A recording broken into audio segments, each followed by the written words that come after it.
बिस्मिल्लाहिर्रहमानिर्रहीम। आज का हमारा टॉपिक है डाटा टाइप्स और फॉर्मेट स्पेसिफायर्स। तो इसके ऊपर जाने से पहले सबसे पहले आपको एक बुनियादी चीज़ पता होनी चाहिए, वेरिएबल कि वेरिएबल क्या होता है। कि जब भी हम कोई वैल्यू किसी अल्फ़ाबेट में स्टोर करते हैं, ठीक है, वो अल्फ़ाबेट हमारा वेरिएबल कहलाता है। जैसे मैंने लिखा है a=10। अब a के अंदर हमने वैल्यू रखी है 10। अब यहाँ पे जो a है ये हमारा अब वेरिएबल बन चुका है। अब ये जो वेरिएबल है इसकी अब काफ़ी सारी अक़साम हो सकती हैं कि अगर इसके अंदर जो हमने वैल्यू स्टोर की है वो नंबर की सूरत में अगर हमने वैल्यू स्टोर की है तो वो वेरिएबल कहलाएगा इंटीजर वेरिएबल। अगर हमने उस वेरिएबल के अंदर आशारिये वाली कोई वैल्यू स्टोर करवाई है, जैसे इस तरह 10.6 हो जाए, तो वो वेरिएबल कहलाएगा फ्लोट वेरिएबल, ठीक है। और तीसरे नंबर पे आ जाता है कि अगर हम इस वेरिएबल के अंदर कोई करैक्टर स्टोर करवाते हैं, जैसे A, B या C वगैरह, तो वो फिर जो वेरिएबल कहलाएगा वो कहलाएगा करैक्टर वेरिएबल। ये आगे हम इसकी एग्जांपल भी देखते हैं। जैसे ये देखें कि जो पहला हमारा वेरिएबल की जो किस्म है इंटीजर है। जो C लैंग्वेज है उसके अंदर हम इंटीजर को शॉर्ट फॉर्म में INT लिखते हैं, ठीक है। और इसकी एग्जांपल है कि आशारिये के बगैर कोई भी नंबर, जैसे ये नीचे एक जो है वो डिक्लेयर भी किया हुआ वेरिएबल INT रोल नंबर =10 के रोल नंबर के नाम से एक वेरिएबल है जो इंटीजर है। क्यों? क्योंकि इसके अंदर जो वैल्यू है वो 10 ने आशारिये के बगैर वैल्यू स्टोर की है। उसके बाद अगर आप नेक्स्ट देखें, दूसरा जो वेरिएबल है रियल कहलाता है, ठीक है। और इसको C लैंग्वेज के अंदर हम लिखते हैं फ्लोट, FLOAT फ्लोट। इसकी एग्जांपल देखें कि नंबर है और 7 आशारिये है, 1 2 3.5 45.6। और इसकी एग्जांपल ये देखें, फ्लोट हाइट =5.7, यानी कि हाइट के नाम से हमारे पास एक वेरिएबल है कि वो है फ्लोट, ठीक है। वजह क्या है कि उसके अंदर जो वैल्यू है वो 5.7 आशारिये के अंदर है। उसके बाद नेक्स्ट तीसरी किस्म करैक्टर कहलाती है डाटा की, ठीक है। और जो C लैंग्वेज है इसके अंदर हम इसको शॉर्ट करके CHAR लिखते हैं, ठीक है। और इसकी एग्जांपल है जैसे A, B अल्फ़ाबेट है। अब यहाँ नीचे इसकी एग्जांपल दी हुई है कि जैसे CHAR अल्फ़ाबेट सिंगल कोट के अंदर A, यानी कि एक हमारे पास वेरिएबल है अल्फ़ाबेट और वो क्या है CHR, यानी कि वो करैक्टर है, उसकी टाइप है। वजह क्या है कि उसके अंदर जो वैल्यू स्टोर हुई है वो A है, वो अल्फ़ाबेट की सूरत में है, ठीक है। तो इस तरह करके ये हमारी डाटा टाइप्स हैं बुनियादी तौर पर 3। अब इन डाटा टाइप्स की मदद से हम आगे से जो रिज़ल्ट है वो स्क्रीन के ऊपर शो करवाना चाहते हैं, ठीक है। तो जब हम स्क्रीन के ऊपर इन डाटा टाइप्स की मदद से रिज़ल्ट शो करवाना चाहते हैं तो उस वक़्त हमें चीज़ चाहिए होती है, वो कहलाती है फॉर्मेट स्पेसिफायर्स, ठीक है। फॉर्मेट स्पेसिफायर्स क्या होता है कि अभी आपने पढ़ा है कि जैसे एक इंटीजर है, ठीक है, उसके अंदर नंबर की वैल्यू में डाटा स्टोर होता है। तो जब हमने इस डाटा को स्क्रीन के ऊपर शो करवाना है तो उसके लिए हमें एक सिंबल और एक करैक्टर चाहिए होगा जो ये शो करेगा कि ये अब इंटीजर वेरिएबल है, ठीक है। तो वो कहलाता है फॉर्मेट स्पेसिफायर। अब देखें, जो वेरिएबल की टाइप इंटीजर है उसका फॉर्मेट स्पेसिफायर %d है और %i है। यानी कि जब भी हमने इंटीजर वैल्यू स्क्रीन के ऊपर शो करवानी है, प्रिंट करवानी है, तो उसके लिए हमने %d स्पेसिफायर इस्तेमाल कर सकते हैं या %i, दोनों इस्तेमाल कर सकते हैं, ठीक है। उसके बाद दूसरी हमने टाइप पढ़ी थी फ्लोट, ठीक है, आशारिये वाली। उसका जो फॉर्मेट स्पेसिफायर है %f है, यानी कि जब हम स्क्रीन के ऊपर रिज़ल्ट देखना चाहते हैं आशारिये वाली डाटा टाइप का, तो उसके लिए हम जो फॉर्मेट स्पेसिफायर यूज़ करेंगे वो होगा %f।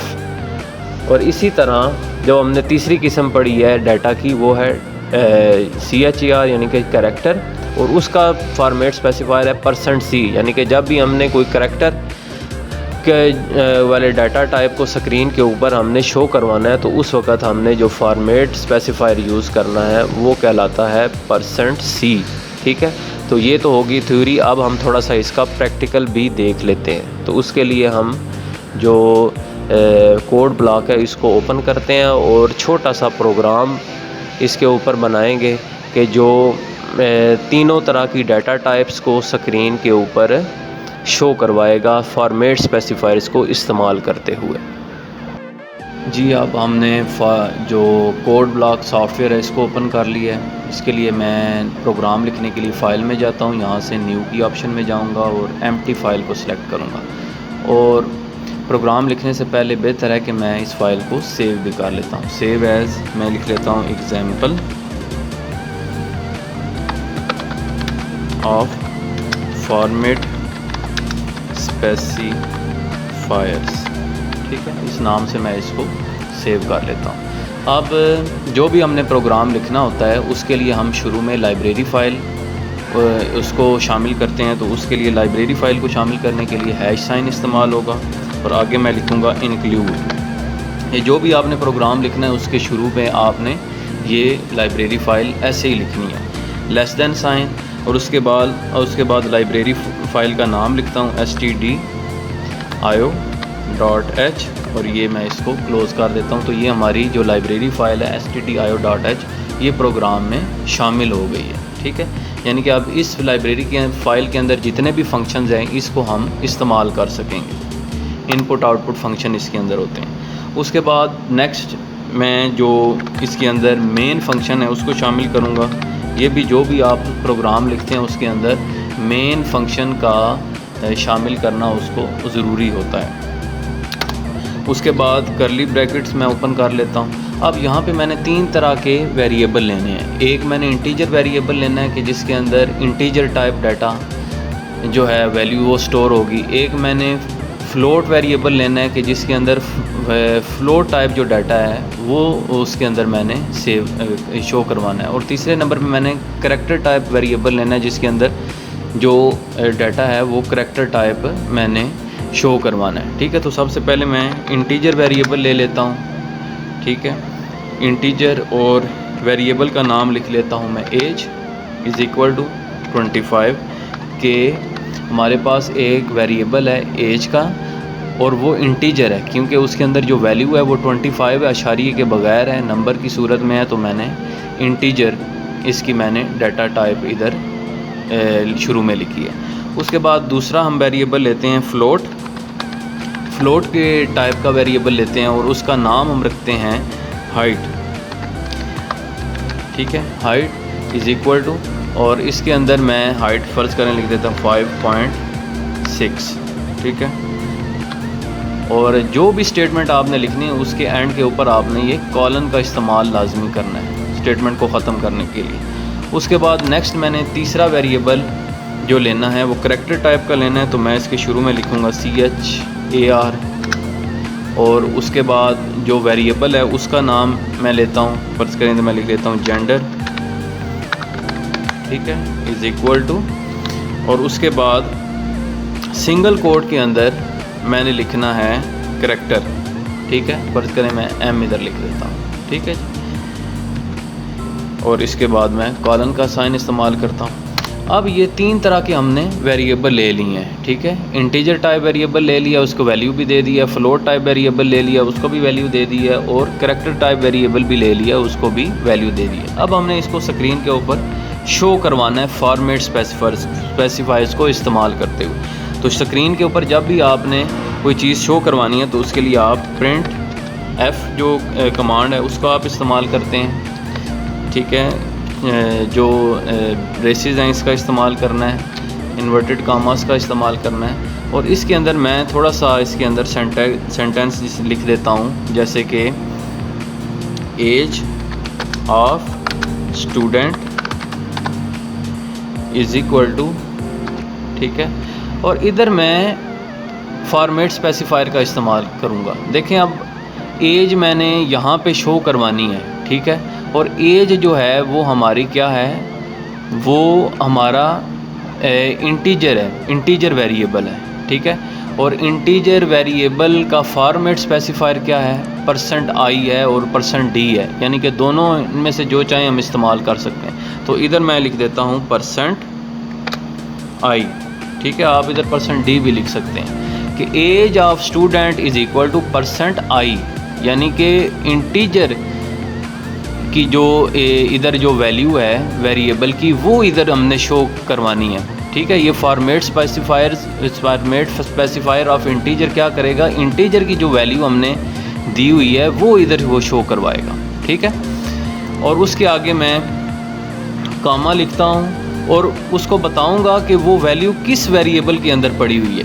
ठीक है, इधर तो मैंने उसको बताया ना कि ये फॉर्मेट स्पेसिफायर इंटीजर को इस्तेमाल करते हुए, आई को इस्तेमाल करते हुए तुमने ये वैल्यू उठानी है। तो आगे से मैंने उस वेरिएबल का काम के बाद इधर नाम भी बताना है कि वो किस वेरिएबल से तुमने वैल्यू उठानी है। तो वो वेरिएबल क्या है, एज। तो मैं इधर कामे के अंदर उसको एज भी लिख दूंगा और ये इन्वर्टेड कामास के बाहर लिखना है। ये फॉर्मेट स्पेसिफायर्स तक जो स्टेटमेंट है ये हम इन्वर्टेड कामास में लिखते हैं और जो अलहदा वेरिएबल का जो पाथ देना है वो हमने इन्वर्टेड कामास के बगैर देना है। ठीक है, और इसके बाद मैं कॉलन का इस्तेमाल करूँगा। यहाँ पे हमारी एक जो स्टेटमेंट है वो कंप्लीट हो गई है।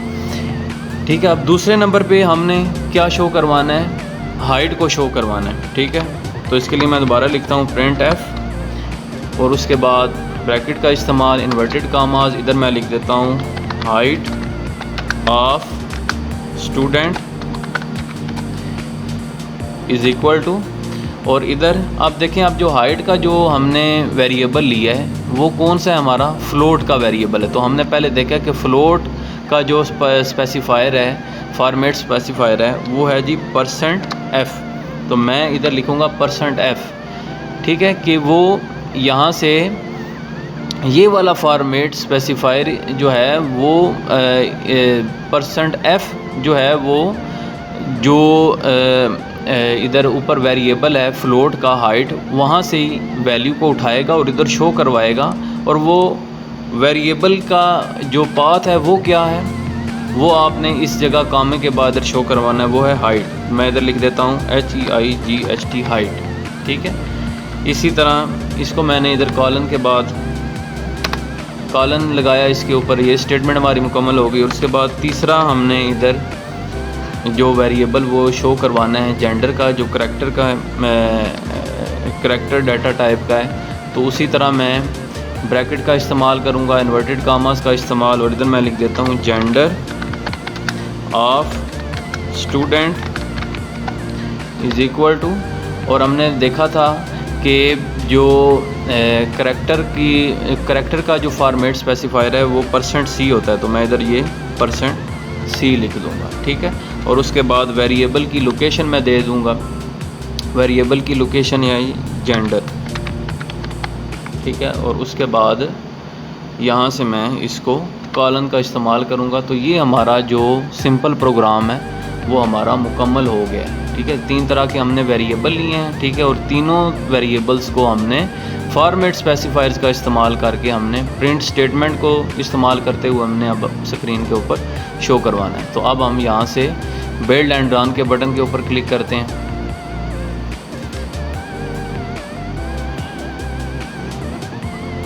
तो ये देखें, अब उसका रिज़ल्ट आ गया। Age of student 25, height of student 5 point, ये जेंडर ऑफ स्टूडेंट M। अब ये देखें, सारा एक ही लाइन में आ रहा है। तो इसके अंदर आप थोड़ा सा और भी कर सकते हैं कि जहाँ पे आपने %i लिखा हुआ है वहाँ पे आप बैकस्लैश n लगा दें। बैकस्लैश n क्या करेगा, उसको अगली लाइन के ऊपर ले जाएगा, यानी कि हर लाइन को अलग-अलग कर देगा।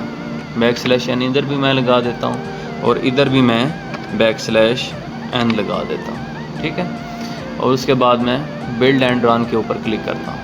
तो अब ये देखें, हर लाइन अलग-अलग हो गई है। Age of student is equal to 25, height of student is equal to 5.6 और gender of student is equal to M, यानी कि मेल। ठीक है, तो इस तरह हमने 3 मुख्तलिफ़ किस्म के वेरिएबल्स को इस्तेमाल करके हमने, और फॉर्मेट स्पेसिफायर को इस्तेमाल करके, प्रिंट स्टेटमेंट को इस्तेमाल करके हमने जो डाटा है वो हमने स्क्रीन के ऊपर शो करवाया।